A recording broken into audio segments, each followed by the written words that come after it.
coping. Well, I guess there would be, let's just, here, again, my slides always are just to set the table. They're not pretending to be exhaustive. Maybe exhausting, but not exhaustive. Anyway, coping implies that there's something to cope with, that something is tricky, something is difficult. Right, so just to back ourselves into the subject a little bit, if everything were just plugging along, I think coping would be less important. Just to state the obvious, there'd be nothing to cope with but your joy, I suppose.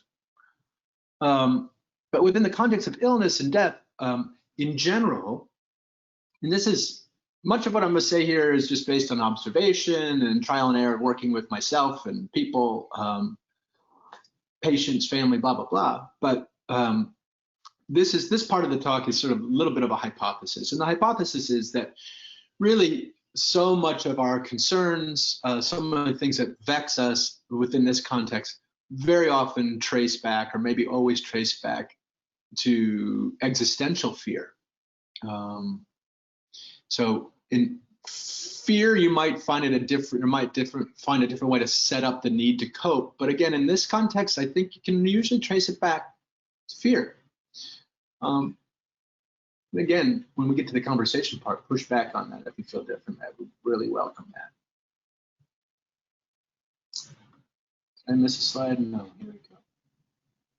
So I love this quote from Pema Chodron, Buddhist scholar. Fear is a natural reaction to moving closer to the truth. I like that because it feels right.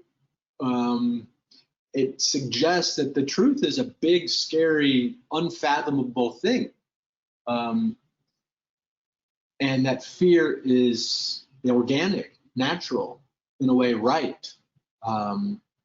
So I think that's a really important setup to take any of the sting out of fear, like, oh, that guy, he's so fearful, or, oh, she's fearless. This ends up being a point of pride. Whether you're fearless can be this like wonderful station to inhabit, and being frightful and afraid, there's judgment wrapped up in there.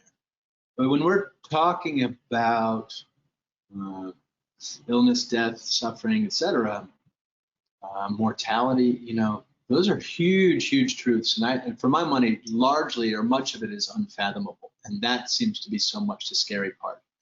But back to Pema Chodron's quote here, I think one of the things what this helps us do here is, this is normal. This is not weakness. This is normal. The strength actually comes from addressing the fear, from realizing there's something you need to cope with. That's where the strength is. For my money, strength is not the absence of fear. Then you might be getting in the realm of numbness or something less than fully human. So, and if the words fear and all that don't light up for you, well, there's dread, there's exhaustion, boredom, uninspiration. I know it's not a word.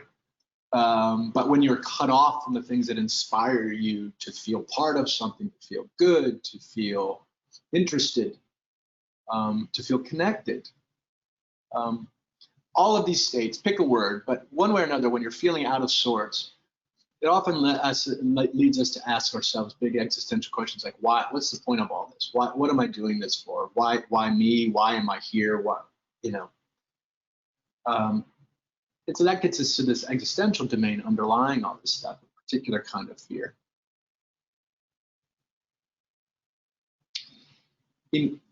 I really think that the why, questions about why are extra lively. And certainly, I think often in the medical system, where so much of all this stuff plays out, I think why is one of the last questions to be asked. There's just presumption that you want this treatment, that that death is the enemy. There are all these presumptions, and we often don't stop and say, well, why? Why would I take that treatment? Why should I be afraid of death? Why am I even seeking medical care when my issues are more spiritual in nature, for example? Why me? I think is a perfectly legitimate question, as is why not me. I think so. The why question, I wish we'd pause and ask that more frequently. We might prevent us from tripping down pathways that we don't want to be on casually, sort of accidentally. But these are the kinds of questions that are really worth leaning into. This is the kind of fear that really pays to open up, to look at, not run from. And Mr. Nietzsche gives us a nice little tidy summary. And I feel this way, like, if I'm in pain, but it's for a reason, okay, I can put up with it, I'll deal with it. But like senseless pain, for no reason, that's a different animal. It's a very different experience.